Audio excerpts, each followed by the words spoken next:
So I am live again, and I was live a few seconds ago, uh, and I thought that that'd be kind of fun to go in and do like a kind of a 1 minute uh, live video as I'm getting ready to go live. So we're here in Restream, and there's a reason for in Restream because I really easy to work with, and want to get your comments up here. It makes it a lot easier, and hopefully we'll get all the people in that we had in the video a few seconds ago and more. This is late night for me, but I wanted to do video which I think is a little bit earlier for you guys. Maybe like a better time frame for some of you guys when it comes to the aspect of making a video. Hey there, Film Watcher. Welcome. Um,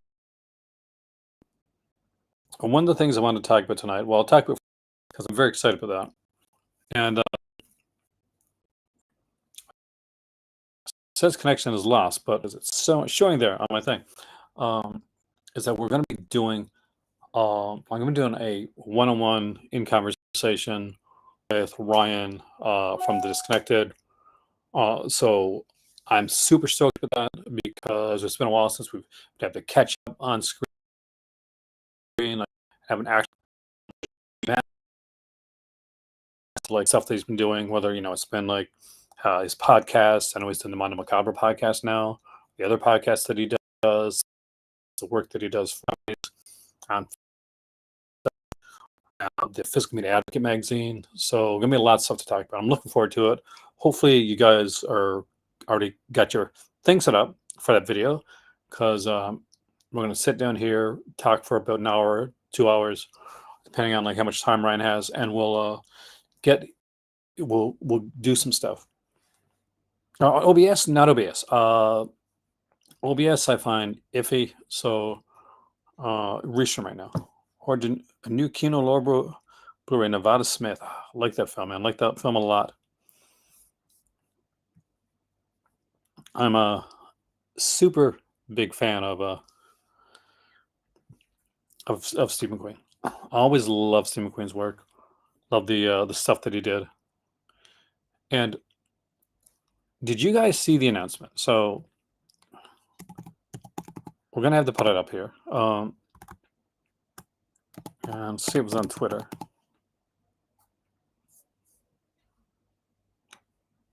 I think it was on Twitter, but we'll see.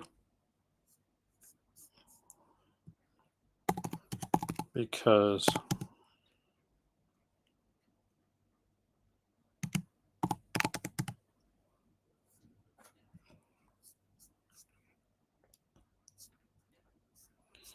it definitely blew my mind. Hey, Chris, welcome again, man.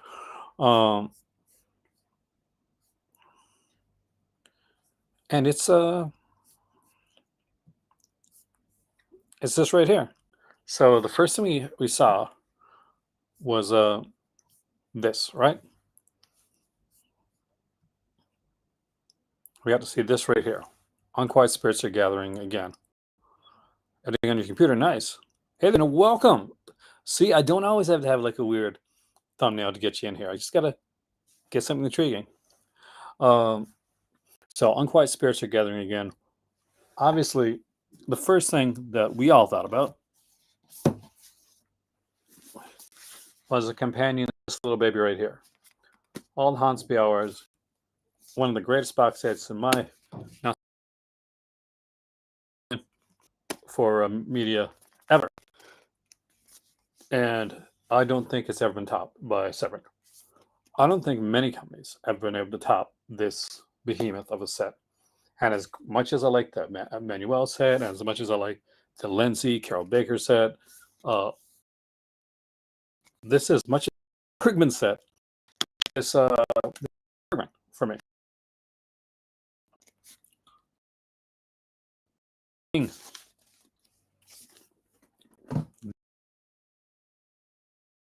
That excited. However,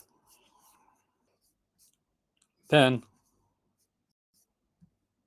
this blew my mind. So, for those who don't know,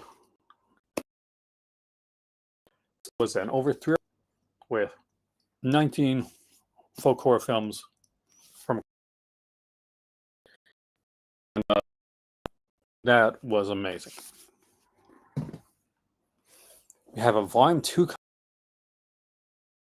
coming. We put 5 or 6 movies on a set volume 2. Like we're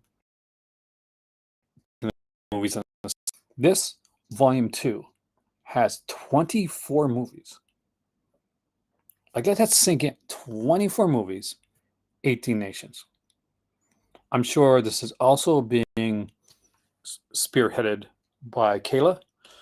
For those who don't know, Kayla Janice is a Canadian like film enthusiast and academic. She knows her stuff, and she's the mind behind All Haunts Be Hours, the documentary, and the creation set. And now there's a second one, and I cannot describe the levels of excitement that this has for me. Is anybody else excited about this set? Anybody else kind of wonder what have they found to go with this set? Hey, Keg, welcome, man. Because this is epic.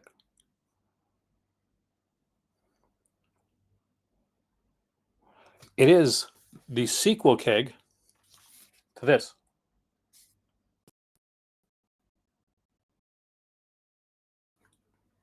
I never thought this would get a volume 2. To be honest, I didn't know we needed a volume 2.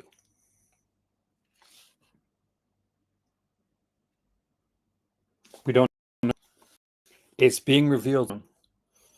I'm seeing on a Severin podcast more than unless, but from what it says,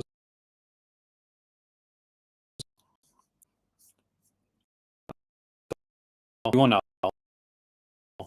That's it.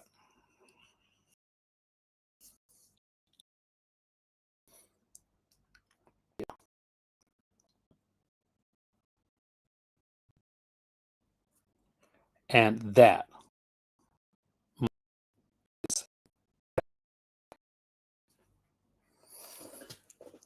it got me thinking. I was getting ready to do a pre-tape video, getting stuff done for the channel, for the Crimson Cast magazine that I do for the patrons and members every month.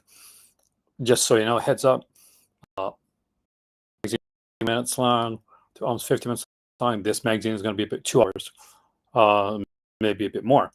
So looking forward to you saying that. And you have no idea what we're doing for Halloween one, but it's going to be big.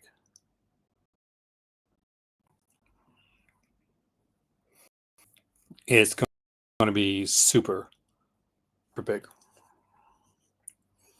And that is got me so stoked.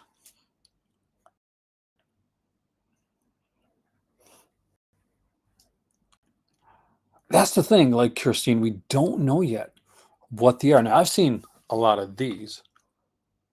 I do apologize. I'm not quite sure, like, what I am upstairs. I could take my computer downstairs. Hopefully, we don't lose any connection along the way. You want to do that? You want to go downstairs and see if we can, like, fix the lag here. Tell you what. You want to jump? I want to take a walk down my...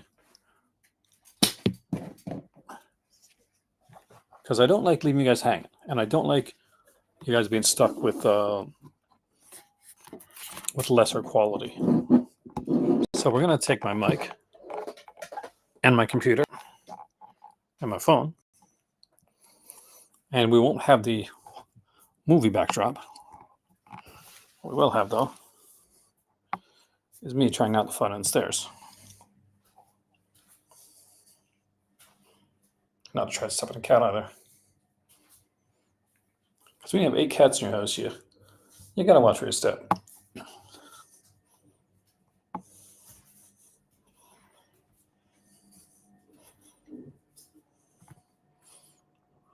Spooky.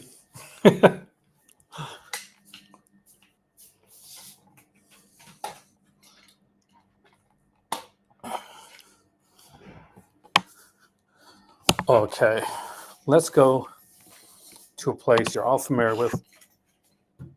Let's put down my mic.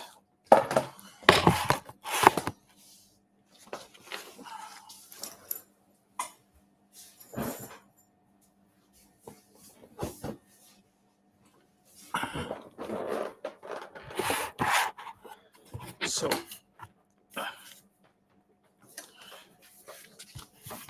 hopefully, now, thanks, Alan. It's a bit better. Take two. There we go. Apologize, but I do try to get I do film a lot upstairs, so I hope that eventually I'm going to get a booster from House of Hands of Fate. There we go. And I am, so I don't have to set with me now, but I'm super excited about the upcoming set. For those that are in here, just can't get in here, or got to follow me down the stairs. Everybody coming for Friday? Everybody's going to be here for the Friday video. Live in conversation with Ryan from Disconnected. That should be a ton of fun.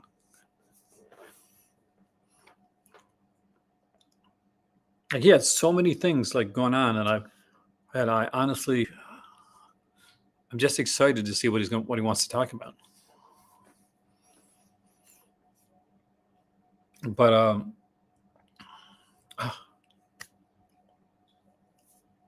this could be a $500 severance. I haven't seen Alien Romulus yet, so I really can't give any thoughts on it yet. But the severance, like the other sets, weren't overly pricey, considering what was in them, and considering what the prices of a lot of other sets are, Brian. When it comes to that, like I was lucky when it came to the All the Haunts Be Ours set. I did a marathon video during a Severin sale, and my viewers appreciated it, reached and actually got me that set during that sale, and it was humbling, to say the least, to the point where I have been making a review for this set for over a year. So yeah, because the pressure of like making I'll put it this way: if you saw my Caligula review, that one was 11 minutes long. That took me around, for the filming and stuff portion of it, around 24 hours. Like pretty much almost straight. I have to apologize because I got Thomas's name. I had it right when I initially wrote it. And then when I did the in conversation and I put it on, it auto-corrected to the wrong spelling of his name. So I had to fix that today. I was so embarrassed. I was going to show you guys some Eureka releases, and kind of as a bonus to the video, and I may go and grab those in a second, but I don't want to lose any of you guys that are here right now. There's been a few announcements that's come out recently, some that are been bigger than others. Of course, we talked before about the Impairment Scares Volume 2, which I wish I was a bit more excited for, but at least it's not. I like to say at least it's not Sweeney Todd, but here's the thing. What are your plans for this channel? I'm actually kind of glad you asked that question, because if anybody has noticed, Alien Delon, yes, rest in peace, man. Hey, Dustin, welcome, man. We got to get together, Dustin, do something. So Dustin does some great stuff. He's got the Cowbibs channel and podcast, and we definitely have to do something together. I had a lot of fun working with Dustin. Well, if you've noticed, my channel has changed more recently. We still have the lives and Folk Horror Volume 2, man, it's gonna be so exciting, dude. We still have the lives, we still do all the cool stuff, but we've seen a bigger focus on on pre-tape stuff, on conversations, on some more interviews. I'm looking into some different types of films, a bit more scripted content, a bit more visual essays, and more kind of a varied cinematic, well, like a Crimson Cast video magazine, as a and all that, with all that going forward, and a whole bunch of things, including a new membership that we have on here, and where I've done some different reviews. I've done, of course, the Batman Cape Crusader review. You've seen bloopers show up if you're a patron or a membership or a member. You've seen like bloopers come up from videos. So lives are important for audience engagement, but lives are a double-edged sword. And this is what I need to, what I should talk about, because I know there's some people out there that are looking to like this as kind of a maybe thinking about doing down the road. So let's peel behind the curtain for a second, and I'll be completely honest with you guys. I do live videos because I love doing live videos, and because I love the audience interaction. Live videos for a YouTube channel can be detrimental because YouTube hates live. YouTube's hated live for a long time. It's easier for YouTube to sell ad space when they know what they're selling it with. So you can put a topic on your live video, but your live videos, look at me, right? They often go off topic. You're not quite sure what it's going to be. It's live. It's for people, for YouTube, for people that buy stuff. Hey, let me know what you think of the. Thank you so much. What you think of the things? I need to put in more emojis, so we'll work on that. It is landed on, sadly. So for me, live videos are like are something that I got known for. But in order for your channel to continue to grow and for more people to see it, then it's the shorter, more focused pre-tape videos. Dustin knows up with this. If you watch Planet CHH, for instance, if you see many of the people that do this stuff, you'll see that a lot of times you'll see like a bit of consistency, and there's a you get comfortable. So you get, not only does it work better for YouTube, and the audience knows that, okay, I can come here, I'm going to get 10, 15 minutes, 30 minutes, whatever. It's going to be, informative, it's going to be entertaining, and then I go about my day. So that's the that's the key. That's the sweet spot for YouTube, because YouTube isn't Twitch. Twitch is a little bit different. For me with memberships, I'm trying to find ways now to do. For instance, I want to do like film, like watch parties, and I've got to figure out the best way to organize like a watch party. And so there's going to be reviews. There's going to be watch parties. There's going to be interviews. We're going to have a whole lot of in-conversations. I'll have guests on here. I'll have, constant Malcolm in here chatting about stuff. Who's, by the way, if you're wondering where he's been recently, Malcolm has been under the weather. Feel better, Malcolm. We chat, but I wouldn't get him in when he's not feeling well. I don't think that's right. So, hopefully him and his spouse are, feeling better really soon. But that's anyway. So that's it. Your question: where's it going? It's evolving, and hopefully you guys like where it's going, because we have a lot that we're going to get into. I mean,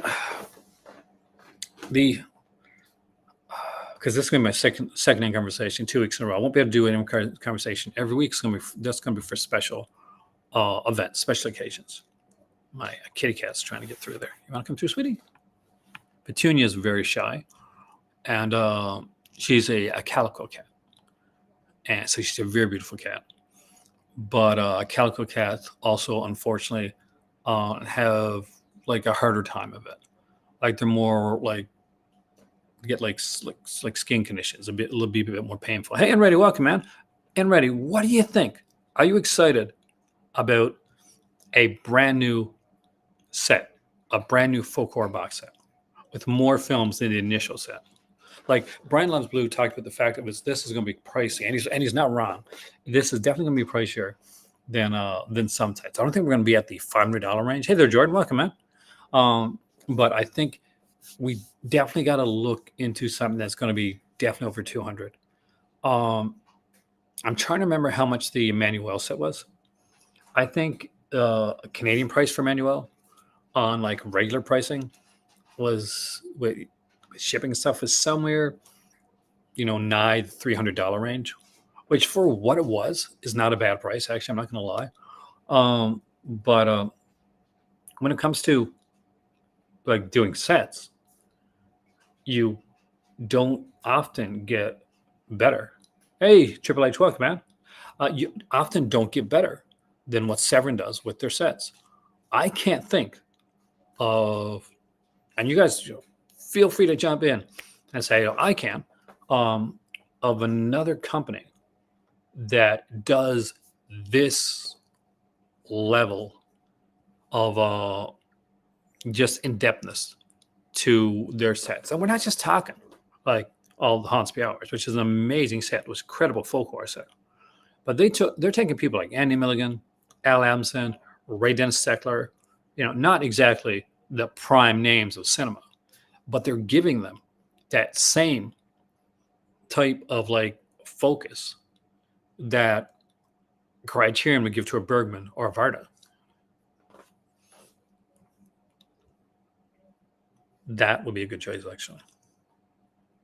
There's so many, and the cool thing, Triple H, is this, that because this is going from all over, all the continents of the world, right? We're going so many different places that there's bound to be films, to be things that we've never seen that are waiting to be discovered. I don't know what this is, to be honest. I've never bought Severin titles before. Is there any reason for that, Phil Muncher? Is it, you live in a different country and it's like really expensive to get shipping? I know that shipping can be with Severin sometimes. I lived in Canada. Or you just didn't find something that really hit your fancy yet, or you're just not quite sure. Severin is pretty eclectic when it comes to their stuff. So they're not just doing horror. Actually, I like Emmanuel. But that being said, Keg, I completely understand why you don't. And I'd have to ask you a question, though. Which Emmanuel or iteration of Emmanuel you're watching? There's a massive difference between watching like a Sylvia Christa Emmanuel, for instance, or the Laurie Gemser Emmanuel series, or Krista Allen's Emmanuel in Space, or the the Diaries of Emmanuel, or which was the Showcase like series, or kind of like the some of the other like Italian like knockoffs of Emmanuel, where you just change one of the letters and do different things with it. Have you tried any other sets? Which one did you watch? Do you remember which one you watched? But I'll tell you right now, it is not a set if you own it. Emmanuel set, the Black Emmanuel series, the Lord Gemser series, Emmanuel films, are not a set to binge. And neither is Adiichi, which is a very different set, right? Criterion. Because there is, and if you didn't like one, you're definitely not going to like all. Because they will be definitely focusing on like, because it's going to seem very samey. You look the version of the Bergman set, so that, I mean, it's very cool, like Phil Musher, with what they're doing, because I have the Al Amundsen set, which was their first like foray into these massively filmed box sets. And Al Amundsen is, of course, a bit of a schlockmeister, but he's not in one genre, which is really makes it good, because you get someone like Al Amundsen who's made like low budget westerns, right? Who's made low budget horror films, who made biker films, who's made, you know, the light-hearted sexploitation, not the hardcore stuff or anything like that, but the very light stuff, the very innocent stuff, um, and and kids films, right? And this set just encompassed pretty much his entire career. And the nice thing about it too was that it came with this incredible documentary. So for those, if you don't know, film watcher, Al Adamson had quite the life. He had a very interesting life, uh, but it's a life that would end up being the type of life that ends up on a Netflix series or Unsolved Mysteries, because he had a tragic life. Um, Much like the person that made the producer of Black Frankenstein, Al Amson, unfortunately, was the victim of a violent crime. And you get this documentary. Criterion with Color, Uncle Tony. When I started this video upstairs, hey, Cinematex, Criterion with Color was because I wanted to talk about Eureka as a portion of this video. I wanted to talk Eureka, and I wanted to talk about the Severin set, the full core sets coming out with the 24 films, because and it fit in because I really think of these Severin full core sets as being Criterion level with what they're doing. And Eureka, is in many ways like BFI, the Criterion of the United Kingdom. And their cases are, they have a lot of movies that kind of cross over with Criterion stuff, but they're much more colorful. And I have just over a handful of them, which I wanted to show you guys, and I'll probably do that afterwards. Discovered the Japanese erotic films, especially those starring Hitomi Tanaka. I think Adamson's best films are his biker films. His biker films are really good, and they're really underrated. I think biker films as general are very underrated and underlooked at genre. One of my favorites is the Australian film Stone, which I'm sure if you like biker films, you definitely know that movie, because it's really one of the more realistic depiction of bikers and in cinema. And it is a brutal film. If you've never seen it, I definitely recommend it. And I think Severin put it out. I have the Umbrella edition. I think I got the Umbrella edition upstairs. Or maybe I got to rebuy that one. A Severin Kids line started as a joke. But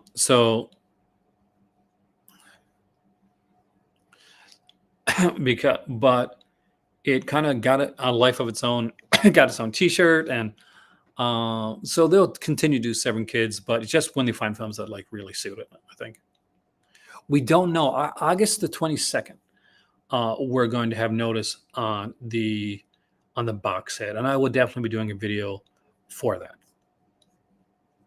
I am speaking with Ryan from Disconnected on Friday night.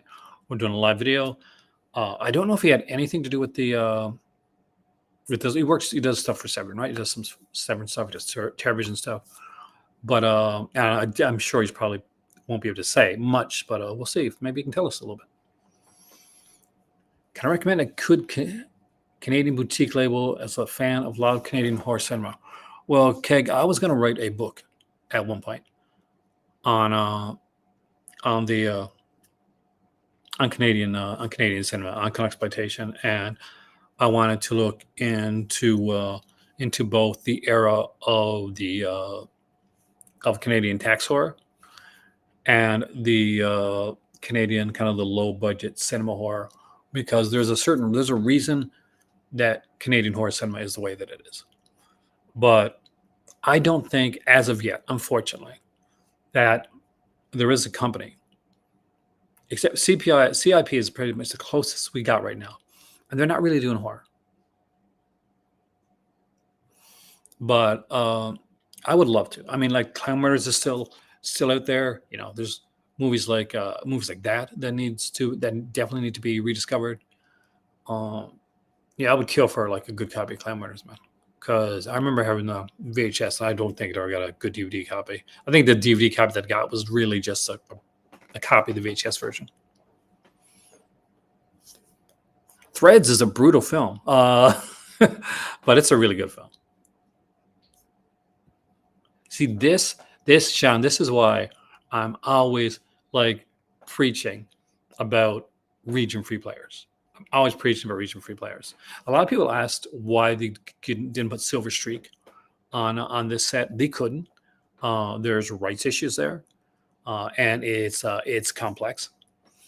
But the best film on the prior Wilder set, by far and large, is Stir Crazy. Stir Crazy is a Stone Cold classic. It is, the Richard Pryor, Gene Wilder film. When you think of them, you think about that film, and oftentimes, everybody like right away your mind goes to the "we bad," scene from the prison. Um,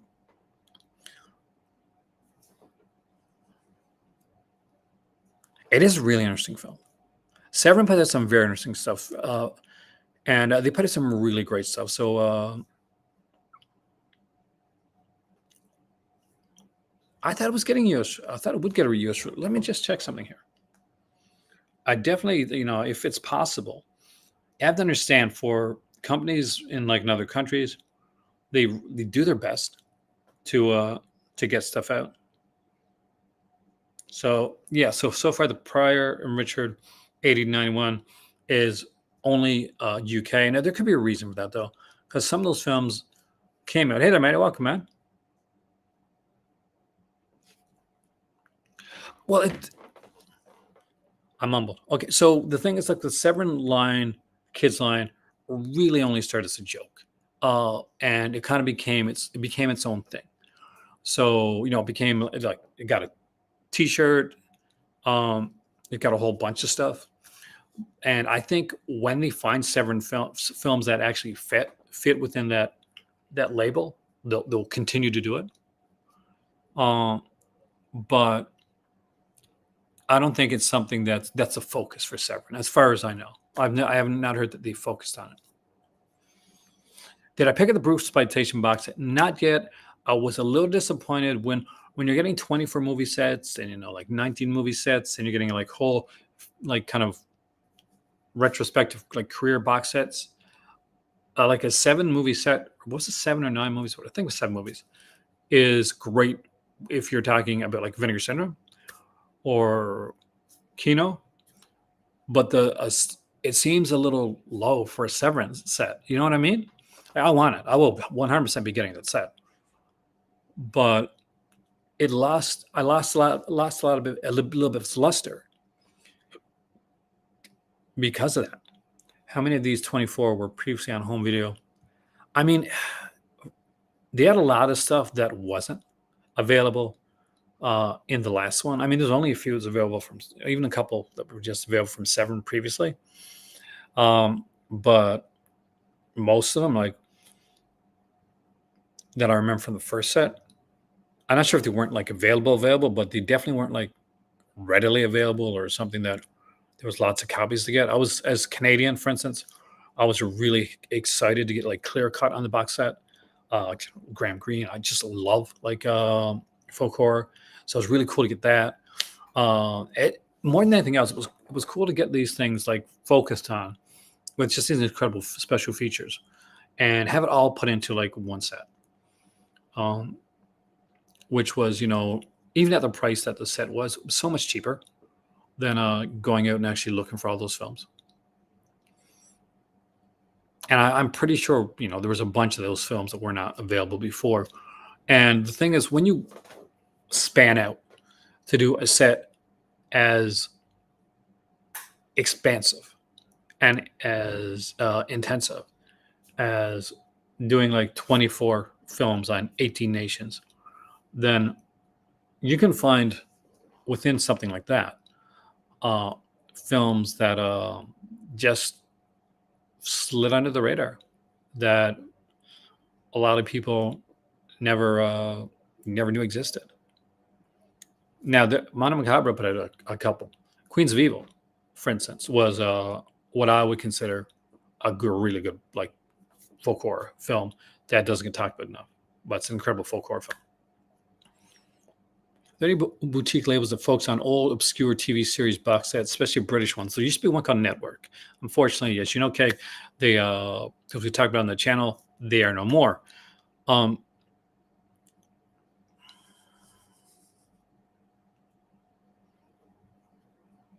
keep an eye out. You never know when like you're gonna find like when the region sets. Oh, look on Amazon CA. You're because I'm pretty sure in Canada like me, like I was. But check on Amazon because every once in a while I find that they do get on price.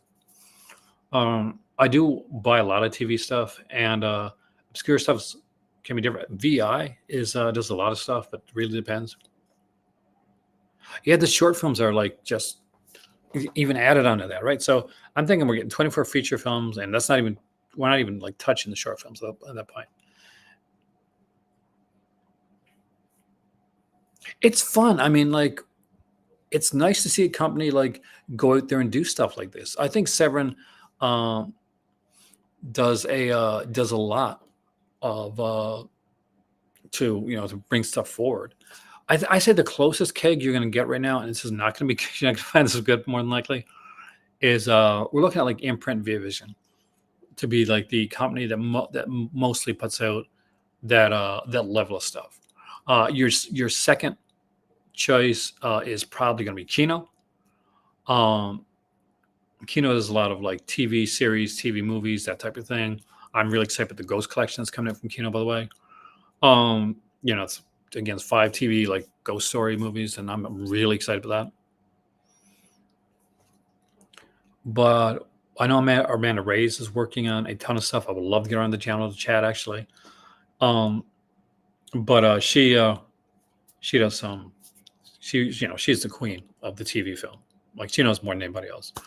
Uh, but right now we're getting more than ever. But some of them are pricier, and the company that puts them at the most is Via Vision. So Via Vision Imprint. Imprint's kind of a sub label, but that's where you find a lot of them at. Though you can always find like different ones. You like when you look around. When I was in Paris, I found the old like 1970s Doctor Strange TV film from Elephant Films on Blu-ray. So you never really know. I don't know if there's one that's kind of really focused on it. Yeah, that's it. So you know looks like Rad might be getting at least a limited reprint. So that's interesting. If because we've seen the Blu-ray from after Rad's was sold for a limited amount of time. They had a specific time to sell Rad. Then there was like the digital media release, and then there was the Blu-ray release from MVD Rewind. Uh, I would guess because for those who don't know, there's a Vinegar Syndrome sale coming out. It's called the Rad Sale. Um, More than likely, maybe Vinegar Syndrome has the rights to print some more 4K copies of Rad. That I have no knowledge on that. It's just really just a guesstimation from from seeing the ads and stuff like that. That's where I would go with it, and the way that the rights holders are when it comes to Rad. Rad Blu-ray went to MVD, Maddie. That's the thing. Rad 4K has not come out by MVD, and the people that like hold the rights to that, they've been very careful of giving rights for certain periods of time and rights for certain formats. So I would expect that if we do get Rad being re-released for like maybe, and I'd say it would be a very short window from Vinegar Syndrome, it's going to be 4K. Because I think that the Blu-ray rights would be something that would probably still be held up a bit for MVD Rewind, which makes me think that MVD just has the rights. Well, the announced just recently. Let me just see here. I got an email the other day on here. I'm just going to check here. I'll find it for you.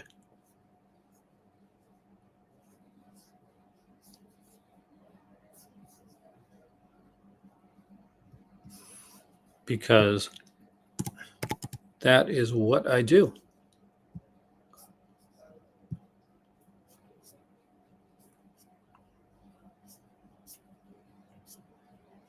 So it's the Totally Rad Labor Day sale from Friday the 30th until September the 3rd.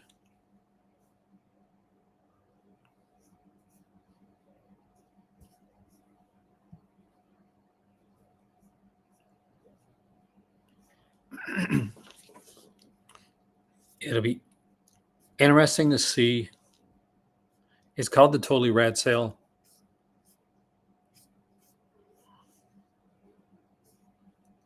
There's been like talks about it being. Actually, I wouldn't be because a lot of people weren't able to get it. Oh, I love American Gothic. Which American Gothic are you talking about though? Because there's two, like American Gothic horror-based shows.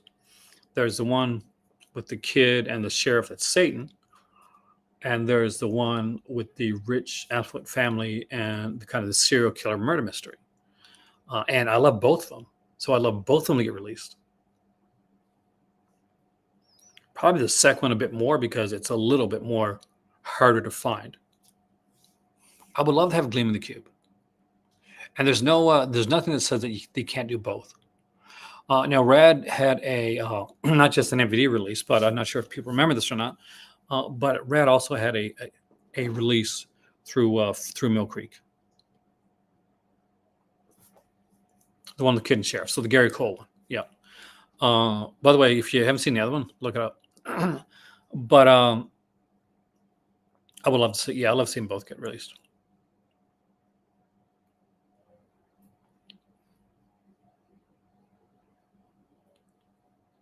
Hardware would be a great release to Gary. To be honest with you, I actually really like that film. Dust Devil's another one I like to see get another really good release. The Doctor Strange 1974 film was a TV pilot, much in the same way that like the other ones were. It just didn't make it.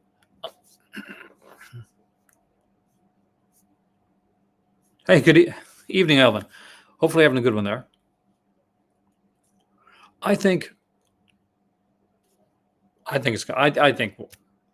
I don't think they'd say totally rad without it being rad, but I think there's going to be more to it than that. I'm of the age of people that said totally rad and tubular and gagging with a spoon. I'm I'm an '80s kid. I'm the Valley guy. It's gonna be interesting. I mean, like the next couple of weeks are gonna be really interesting. I have like a couple. I have a movie to watch for a review, actually, that I'm putting up next week, and hopefully, if I can do it, it'll probably be a shorter interview. But I'm gonna see if I can get the. I'm gonna try and interview the director. Like I'm going through like the hoops for that. So that's coming up as well. So that'll be my third in conversation if it works out. So fingers crossed for me, guys. What the comic? Oh man, that was so cool. 5 disc stacked DVD set of Dust Out with book and count. Oh, damn. I'm jealous. My favorite comic book like movie release that I got in my collection is going to go to Society by Arrow Video because I just love that film. It's just such a weird ass film, but I love it. Brian Young's Society. And the fact that they didn't actually make a sequel to it, they made a comic book sequel, and the comic book is with the film with the limited edition release was pretty cool. Synapse takes a while. You have to understand, Sean, with Synapse, it really is. It's like a two-man like company. So for them, it takes them a while to get something done. That, and I think that Synapse is much like me in that they're perfectionists when they're trying to get things out. And I know it probably doesn't show on my channel, but I am like super zoned in on just. I can't watch my stuff back most of the time because I don't see what went right. I usually see just what went wrong. There's a lot of people like me. That's on YouTube. They film alternate ending that wraps it all up. For American Gothic, I don't know if they did. I mean, I don't know if they had the time, because I don't know, and I don't think they knew ahead of time enough to really summarize the film. I have to really look it up again. It's been a while since I've seen American Gothic. Hey, Simone, welcome, man. Because it was such a good film. Love the fact that they bring like Bruce Campbell in for an episode and Sam Raimi, because Sam Raimi is the guy behind like American Gothic. But so and they're like, yeah, we're gonna like just torture him again. Because there's so much. We got the 24 Sam Dave. Are you excited about this? The folk. Did you get the first folk horror box set from Severin? I hope you did, because it's a really good set. So we got the folk horror set coming out. We're gonna get news on the 22nd. We got the big release coming out from TerraVision. I don't think I've spoken about this one. Announced Frogman, which is, I think, is their first 4K, and they're doing like a special collector's box. And I'm gonna be honest, I don't know anything about that film. So that's intriguing, but I don't know it.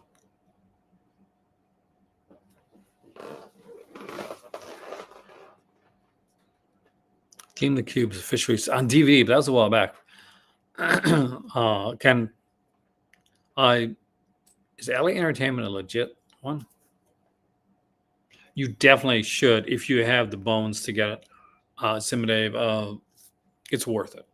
Like, this set is, it's 19 films, it's a 3.5 hour long documentary that is good enough that I watched it a few times, and just the films that are in it, it's just a wonderful, like, rather films and short films and featurettes, commentaries, and there's like CDs of readings of poetry, of like folk horror poetry. It's something that I truly believe you, especially someday, would appreciate. As as a Criterion guy, it's the closest thing, not Criterion, that could totally fit into a Criterion closet type thing. In my opinion, I think that the All Hans Power set could fit into it. This kid my schoolmates referred to cleaning the cube as something else. Gleam the Cube, you mean? Gleam the Cube is a great film. I was a skateboarder, so I was more of a Gleaming the Cube guy than I was a Rad guy. Like, I'd seen Rad, but I didn't know there was like I had no idea when I watched Rad, for instance, that there was this massive, this massive, big following behind it. That blew my mind, and I was really surprised. I mean, people got, and I'd say about like 80% of the people that bought Rad, it was their first time finding Vinegar Syndrome existed. I know for a lot of them was because I went to the Rad Facebook page, because there was a Facebook group, and there had been so many like bootlegs of the film over the years, shoddy bootlegs, that everybody thought on the group, oh, hey, this is just another bootleg. And I remember seeing like the conversations about, is Vinegar Syndrome real? Is it just one guy? Is it someone else putting it Rad? Is this going to be a better copy than the last one we saw? Unaware that this was a company that specializes in mastering.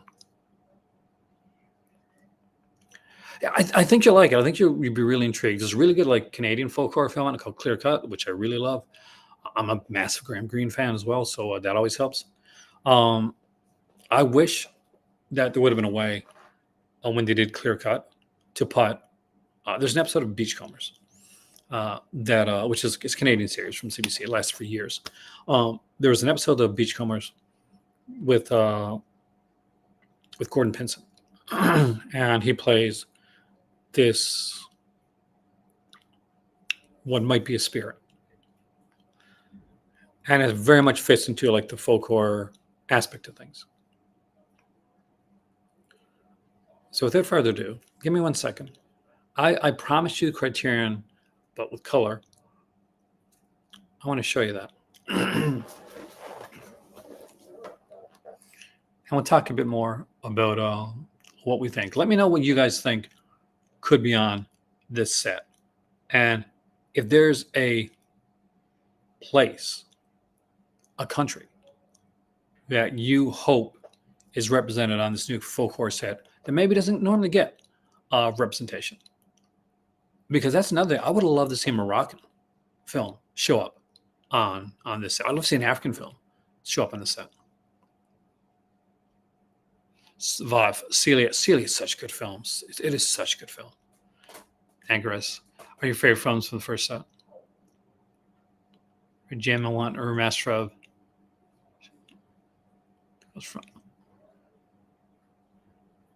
So with the killer from the future, really? I mean, when you say the future, do you mean like the one, like the TV series or the movie? I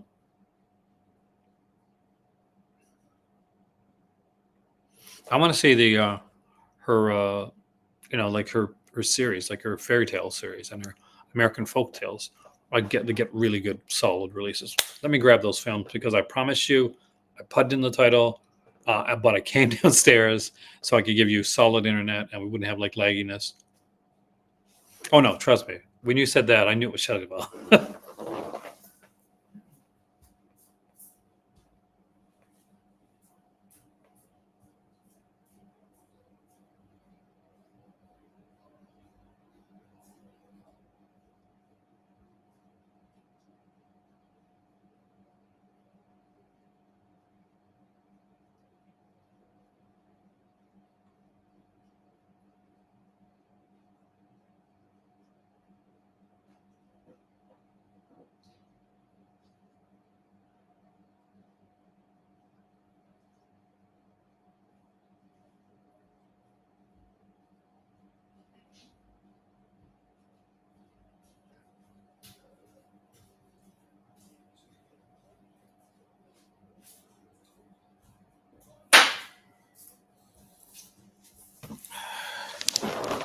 Hey, William.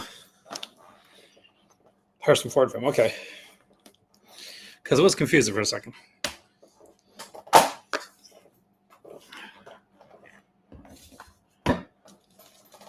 This is what happens, my friends, when you have to change rooms.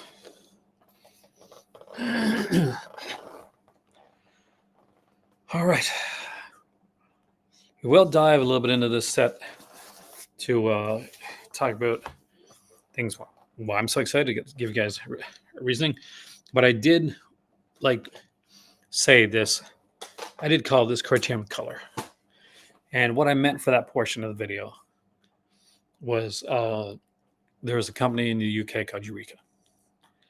And the stuff that they put out, especially the earlier stuff that they put out, when they do like a lot of other stuff, but their Eureka, kind of their classic line, is extremely colorful. I'm not sure what I mean. The Eureka titles stand out on your shelf, and this is just like a handful. But as you can tell, just by looking at this right here, it's pretty colorful, right? Actually, not just Tony Hawk. There's a few of them that actually like they skate for some of the other people. So if you played the Tony Hawk Pro Skater games, a few of the guys that are in the Pro Skater game are actually in Gleam and Cube.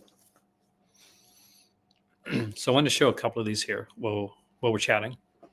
And some of these are, one of these is one of my favorite films of all time that I always recommend to people. So first up, of course, is For All Mankind. This is the edition from Eureka. And you can see just what an incredible job that they did with it. They had their booklets as well. Their booklets are often a little bit thicker than Criterion's.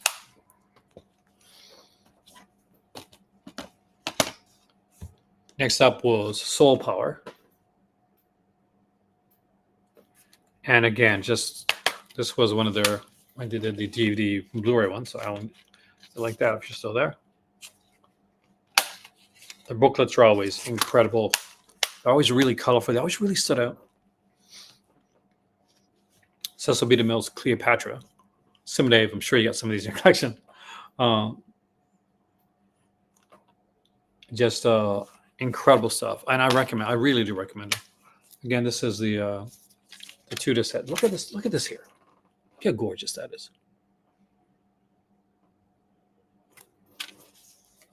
Absolutely stunning.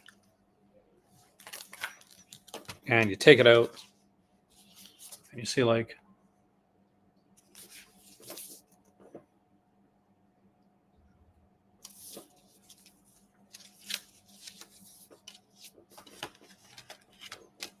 truly films I love.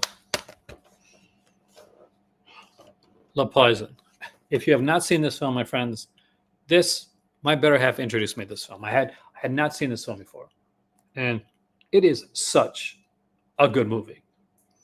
And basically, it's about a husband and a wife that hate each other, and the husband thinks, you know what? Could I get away with killing her? Revolve without reading Fabio Testi, great film. Blood Satan's Cloud. They put it on its own, so it could actually fit into the next release. There is a Eureka TV series was shot in Canada, actually. But this, by the way, if you have not seen this movie, it's fantastic. Absolutely fantastic film. Somebody I've recommended. Another really good one. So if you've seen Diabolique, and you've seen Wages of Fear, maybe you've even seen Le Corbeau.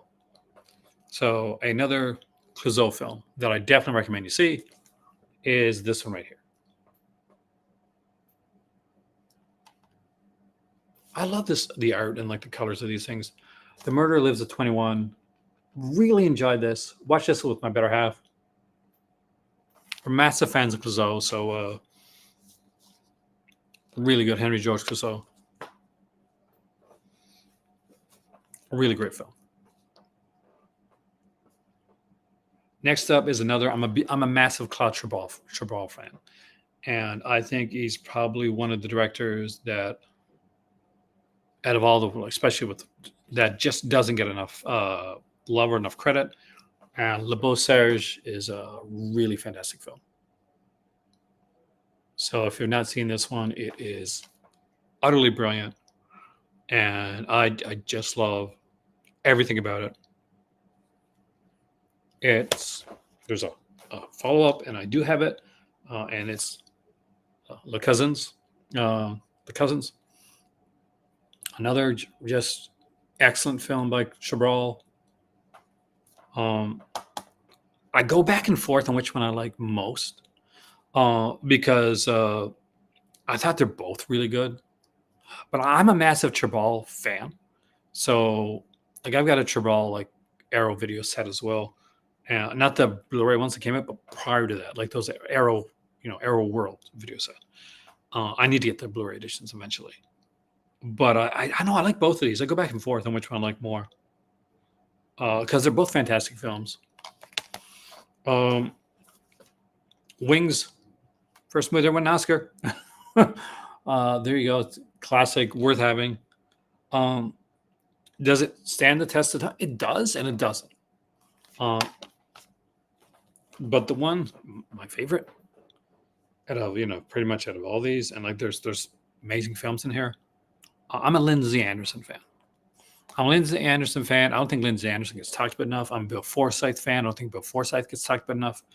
But this is If. And this is, I just recently, I spoke with Thomas Negavan, and I reviewed Caligula, and it got me to go back and watch If again. So I got If, and I got it on DVD. I don't have a Blu-ray of it, of of A Lucky Man, which is such a great film. If you've never seen A Lucky Man, it is just one of those that falls under the radar that everybody should watch. But if it's just such a wonderful film, and if you've never seen it, you owe it to yourself to see it because there's so much that was inspired through this film here. It is just so good. A Lucky Man, your favorite film. You have great taste. After all, that is my twin. You guys are amazing. You guys have amazing taste. Just saying. Wake and Fright. Again, it is such a wonderful, like, just brutal film. It's like a deconstruction of the human condition, and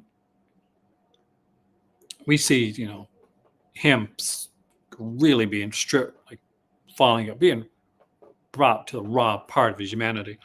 And it is definitely a film to behold. And Fritz Lang, can't go wrong with Fritz Lang. This is Spies. So, of course, there's a set came out recently. Top 20. It is such a good film. I'm so glad you guys have seen it and know it, and like I have it like top, because so many people like have slept on that film. Like, I don't think it's gotten talked. Like, A Lucky Man, I think it's gotten talked about more because just what it.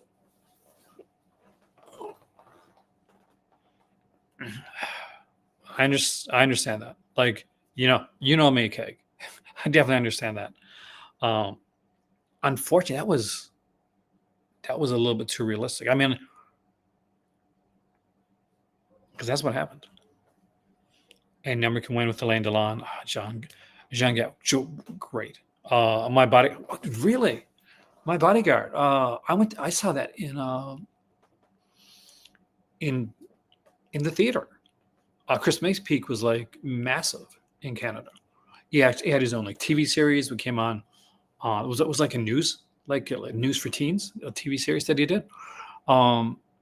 And for a while he did a whole bunch of stuff, like, there was Dungeons and Dragons. It was like Dungeons and Dragons type one, and there was I think it was called Maze of Monsters. Was it Chris Makepeace? No, Tom Hanks was in that.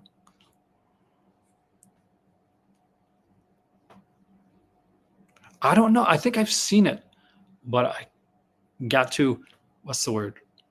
I have to dive back into it before I'd be able to talk on it. Oh, other random, not in the Eureka Classics, but definitely Eureka titles I'm super stoked to own. Fright Night. So when I came to Morocco, so the first few months I was here, my stuff was being shipped by boat, and this movie here was one of the only movies I had on me. And because I was in Morocco, and I didn't have my Blu-ray player, her sister lent me. Britannia Hospital is absolutely fantastic. Lent me their PS4, and I used to watch this, like, and the documentary, like, night after night, because the documentary's on there too. You're so cool, Brewster. And a favorite of mine, and I have the soundtrack to this from Howlin' Wolf Records, and that is Ganja and Hess, the original. Just such a wonderful film. Me and my better half together did a review of this film, and if it's still available, definitely check it out, because I was very proud of that. And the one to kind of like, because I had a small, like, handful of Blu-rays from kind of from BFI that I wanted to mention, were two flip side releases that I picked up recently. That was like Bronco Bullfrog. I love these flip side releases, by the way. And Voiceover. And the one that really just I bought when I was in Paris, and it literally just blew my mind. Kino release for Ganja and Hess. That's such a good release. And you get movies where you're thinking about them for like days, sometimes weeks afterwards. I'm still thinking about this movie, and it's Criterion. with a very young Terrence Stamp. Look how young he is there. Just, if you've never seen this, it's really worth seeing. Really, really worth seeing. Really, it's not. It is definitely not a film that's going to spoon feed things to you. You're gonna figure stuff out. And just because it was here with them, Night in the City, which is a wonderful Jules Astin film. And I'm a massive Jules Astin fan.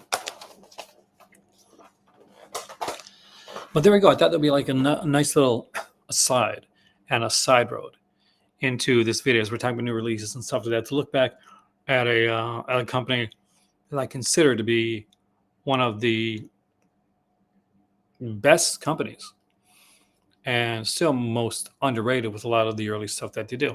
They do a lot more of Asian cinema now, which is fantastic. Did you like Therium Cake? Because it is a different one. Annie Milligan's Nightbirds, BFI. It is weird that they put a Milligan film.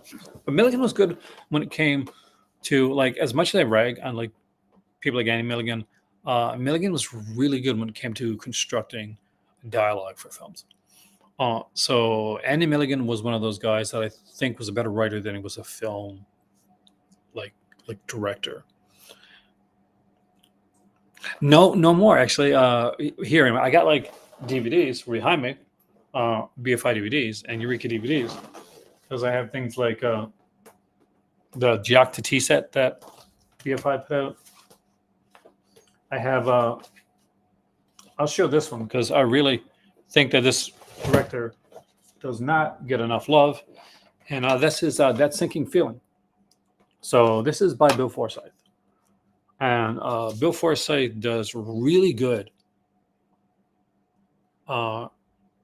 really personal films. And if you've ever seen anything that Bill Forsyth's like directed, then you're gonna like you get a feeling for it in the same way that you know an Uzo when you see it. You know what I mean? You'll know a Bill Forsyth film when you see it. And That Sinking Feeling is a good one. If you have not seen it, this guy did Gregory's Girl, Local Hero, stuff like that. I definitely have always been a fan of Forsyth, and I definitely recommend that you check him out. It's just that they put out such wonderfully weird releases. Stuff falling in the background, I guess. See how klutz I am with my stuff?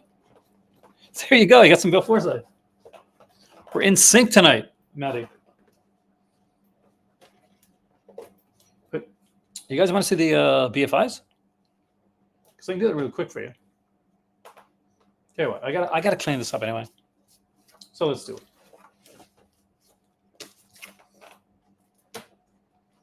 You guys are a good crowd.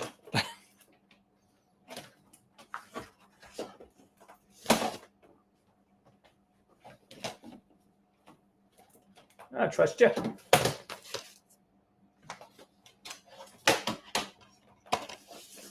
I'm sure somebody will like this part of it too as well.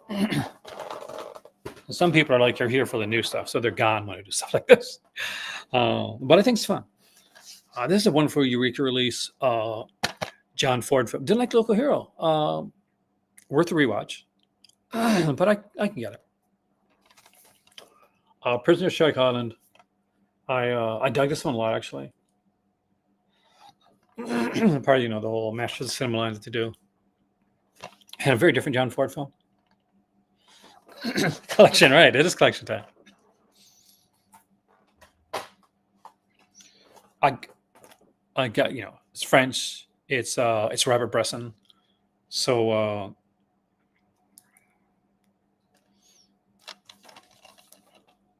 Les Dames de Bois Le Boulonnais,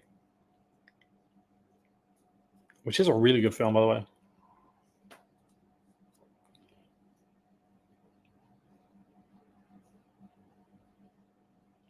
This is very early in Bresson's career. I think it's like his second or third film. I think it's the second one. Like Greg Girls, Sinking Feeling. Oh yes, Greg. I'm breaking it. Hey David, what? Oh, there we go. Oh, There's another David Kim. This one was interesting and definitely different. But Sleepwalker.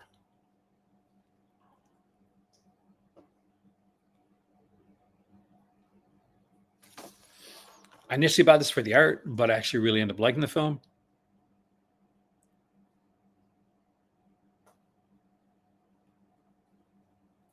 And they like talk about this like it's kind of like Lindsay Anderson meets Dario Argento. So check it out yourself and see what you think. My favorite of the DVDs, and I've spoke with this one on it before, and one of my all-time favorite films is Deep End. Deep End is one of those, like, we're talking about top 5 movies for me. I discovered this through this release. There was the BFI has a film festival that goes on every year in London, and I just happened to be visiting London at the time. And when they have a film festival on, they have a whole bunch of BFI like DVDs will be at the counter at like the FOPs and HMVs for like really cheap prices. And I picked this up initially for Diana Doors. And there was like a whole like 74-minute making of documentary on here, and an extra short film which scarred the hell out of me.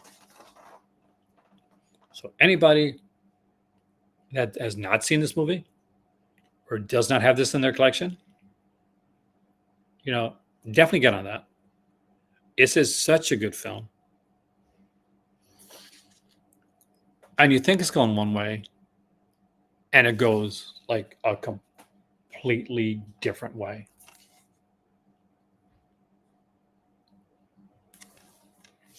Has anybody seen Deep End?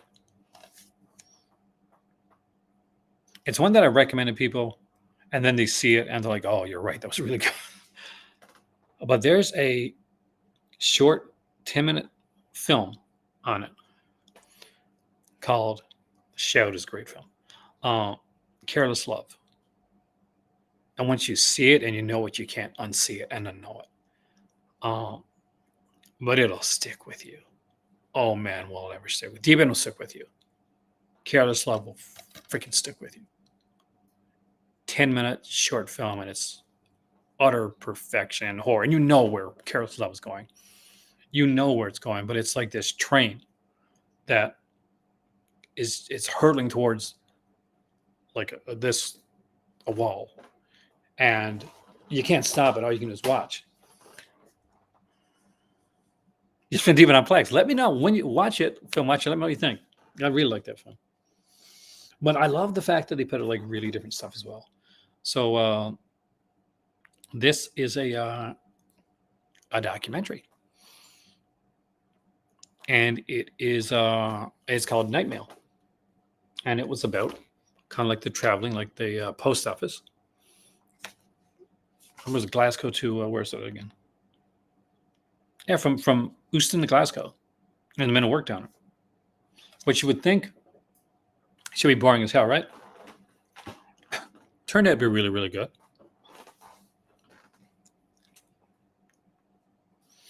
They put out, speaking of, there was a this horror anthology series called Dead of Night, and not all the episodes were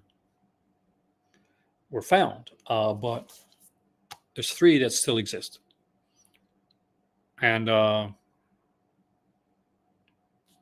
all on here. What's really neat though is they did do PDFs for the other series, other episodes of the series, so you can actually read them. This is one I got from my better half. It's a wonderful film. It is the very best version, in my opinion, of Beauty and the Beast. And of course, it's a Coteau version, and it's just incredible. I love the artwork here, as well. There's again, like there's great stuff. There's some wonderful booklet. Just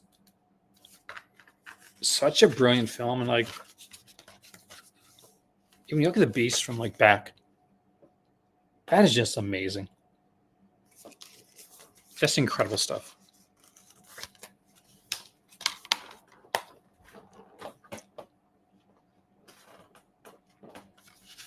Band Apart. I think Criterion put this one out. But this is a really freaking good film.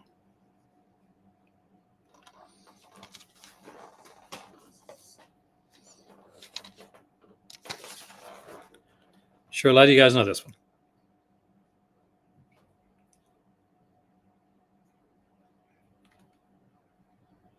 I think it's the same version, if I'm correct. It's like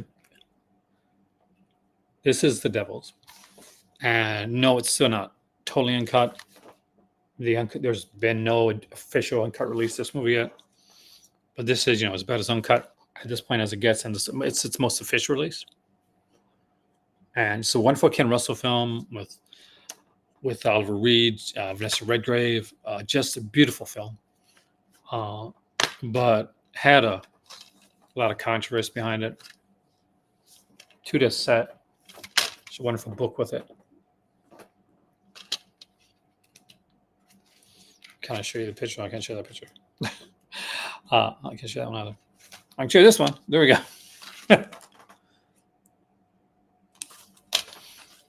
But if you've never seen The Devils, it's a really good film.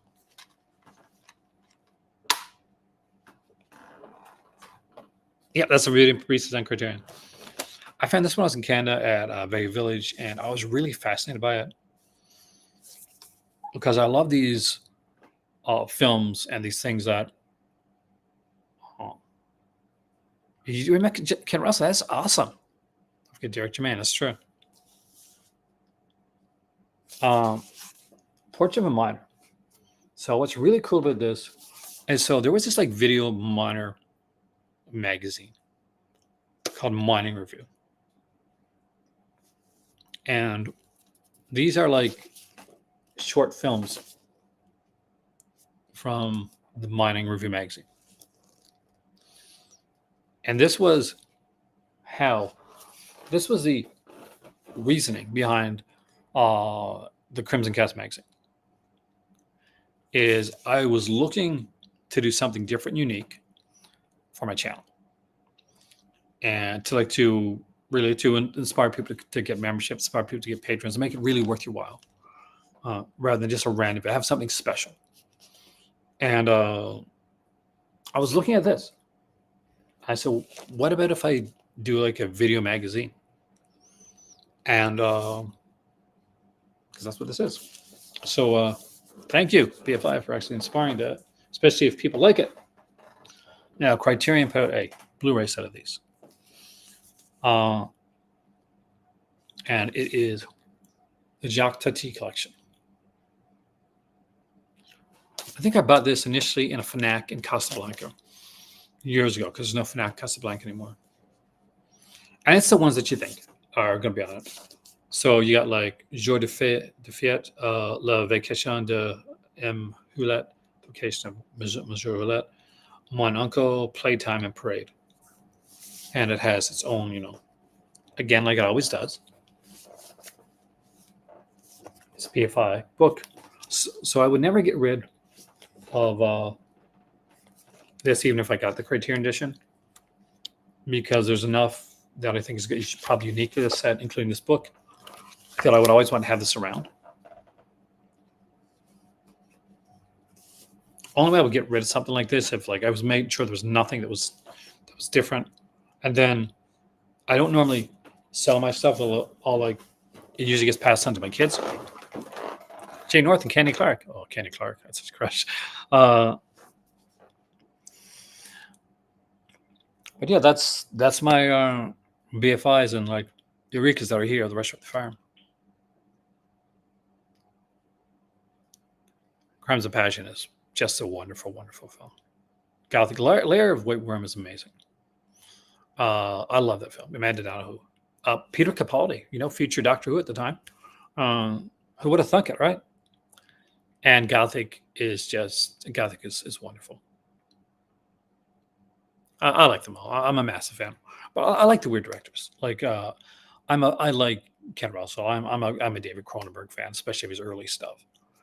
And I think Julie Ducournau is, if you haven't seen her stuff, you probably, if Titan, uh, and Raw, yeah, she's someone to watch. Watch Julie Ducournau. She has a name, and she's name is going to get bigger. She's also probably, in all honesty, we went to see her in conversation for in Morocco during the Marrakesh Film Festival. One of the most beautiful women I've ever seen in my life. What you do with your copies when you upscale from DVD to Blu-ray to 4K? I don't always do that because I don't think everything needs to be upscaled. But for certain ones, I will. Some I keep for different features. For instance, I got the Canadian edition of Black Christmas. I bypassed the Blu-ray, and I would probably grab the 4K from Screen Factory because there's features on it that are CBC features, Canadian Broadcasting Corporation features, that didn't make it onto the Canadian release. Some, like for instance, I gave a bunch to my kids when I came to Morocco. That I had I upgraded like Child's Play, for instance, and upgraded some Friday 13th films. So those went to my kids. And normally go to my kids, my dad.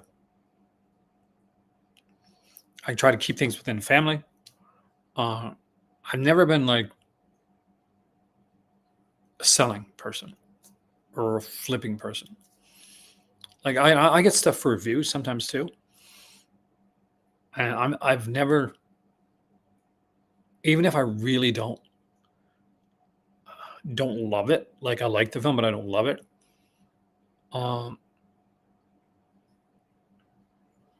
Because it was given to me for like work purposes, I can't resell it. Does that make sense? That's stupid. Mr. Jessup Raccoons, I love raccoons, and Ernie Coombs, Mr. Jessup, I got to see him in person, by the way. I cried after Mr. Jessup was over because I didn't want to leave. It was Mr. Jessup Live. So when my oldest daughter became of age and Mr. Jessup was coming to town, she went to go see him as well. Unfortunately, my youngest daughter, Mr. Jessup, had passed away by the time that she was around. But and I know the song, the Run With Us song, by the way. But yeah, I mean, I've never been able to sell. I have to keep them. It's just me. Like some people do, you know, they'll sell or they'll get rid or something like that. But I have I don't know. I'd have a guilt complex. It's weird. I'm weird that way. But with that being said, guys, at what is 3:30 in the morning here, and at an hour and a half, I think we've done a pretty good live stream. Please, you know, Friday night, it's up there. The link is up, so you can actually go in and set a reminder. I'm going to be sitting, chatting with Ryan, and I'm really, really looking forward. A one-on-one conversation, just getting in conversation with Ryan from Disconnected and diving into that mind and seeing exactly what's going on and what he can tell us, what he can't tell us. So it's going to be a lot of fun. It started, I was reached out to Ryan for a Creator's Corner type thing, and which is something I want to do. But it turned into a bigger video that we could do, and I'm really looking forward to that. I like the end conversations. I hope you guys are liking them. If you haven't seen the Thomas one, like he made Ryan Vero from Ryan from Disconnected. The Disconnected.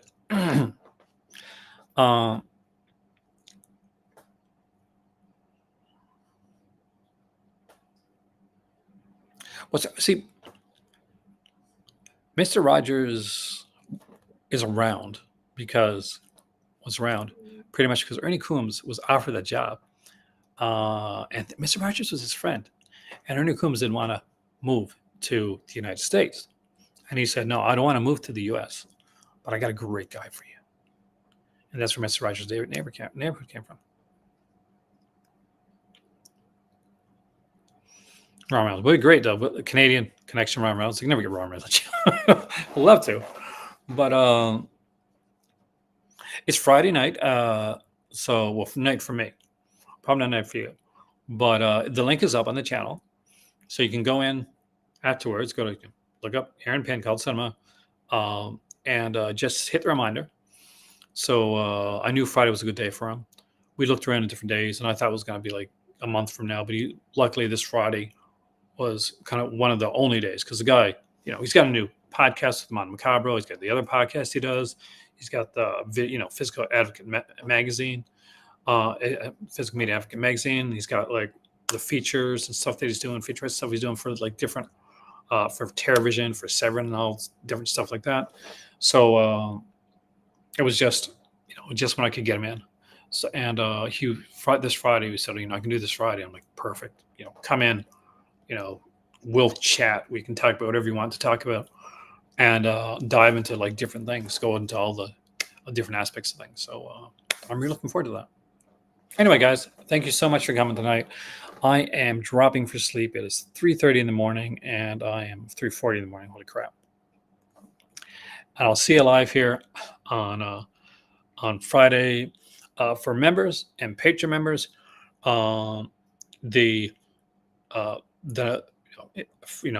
Again, the first, it is a new video magazine for Crimson Cast, issue number 2. We're going to try to give it a video cover for this one, and this one is longer than the first one. So last one around 50 minutes. This video magazine exclusive, is probably going to be around around 2 hours. So look out for that. See you guys soon. My name is Aaron. Thanks for watching. I got to clean up this mess before I go to bed. And check out some Eureka stuff. And I'm very, very excited. Put that box over here. Sim Dave. Put this on your wish list. Terry better have. You need it. It's just too sexy not to have. See you soon.